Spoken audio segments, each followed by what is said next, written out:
melakukan sesuatu dengan berdasarkan Quran dan hadis langsung. Cukup fas'alu ahlal dzikri in kuntum la ta'lamun. Hari ini Tengku Muklis mau buka Mipangsit. Tidak perlu cari ayatnya.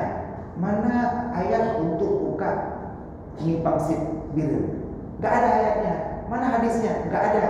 Apakah gak boleh buka? Tidak. Kita buka usaha jahit Pak Tokmen, buka Taylor.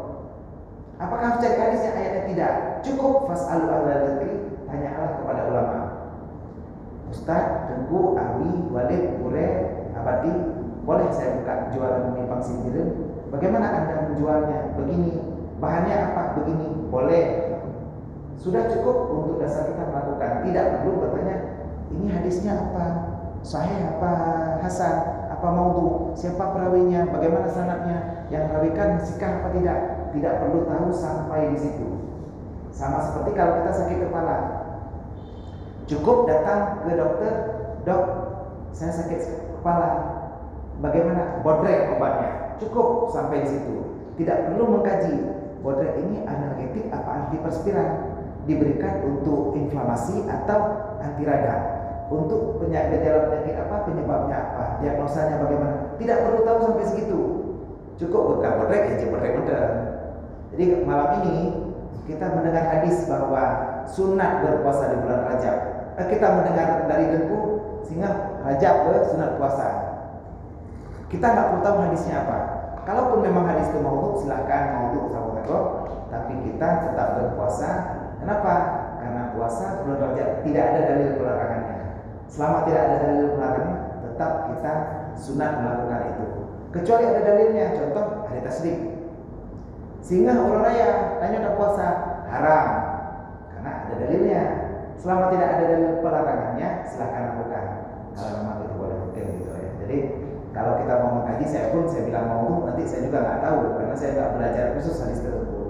Saya bilang tidak mau, tiba-tiba iya mau. Pastinya dalam melakukan sesuatu tidak perlu mengkaji hadisnya, cukup lakukan apa yang benar menurut kita dan tanya kepada ulama hari ini karena ulama lah yang tahu tentang dasar hadisnya. Mereka bertanya-tanya selagi dan sanadnya akan sampai kepada Rasulullah. Mudah-mudahan kita bisa meningkatkan amalan kita di bulan-bulan ini karena jangan tunggu hadisnya. Hari ini kita mau wirid setelah sholat. Astaghfirullahaladzim alladzi la ilaha illa huwal hayyul qayyum wa atubu ilaih. Atau kita baca alladzi la ilaha illa huwal hayyul qayyum wa atubu ilaih. Dua-duanya betul, dua-duanya benar. Ada imam yang baca hayyul qayyum, ada yang baca hayyul qayyuma. Dua-duanya benar, dua-duanya ada hadisnya Rasulullah. Kita yang ikut makmum tidak perlu tahu hadisnya, cukup imam saja yang tahu dan dia melakukan pasti ada dalilnya. Jadi kita tidak wajib mengetahui dalilnya dalam setiap amalan kita kecuali tauhid. Tauhid yang perlu tahu dalil. Jadi kita belajar dari Allah wujud, harus tahu dalilnya apa. Qidah Allah, harus tahu dalilnya apa. Nah, kenapa? Hari ini sudah berkembang ajaran baru di PT Arun. Kemungkinan besok hari Kamis ada pengajian di Masjid Istiqamah Arun, Ayah Cotrum. Hari Kamis depan, awal bulan pengajian Kota Lusmana yang diadakan di Masjid Istiqamah. Itu mungkin akan membahas tentang di sana ada sebuah aliran baru yang baru berkembang sekarang tentang Allah itu tidak qidam.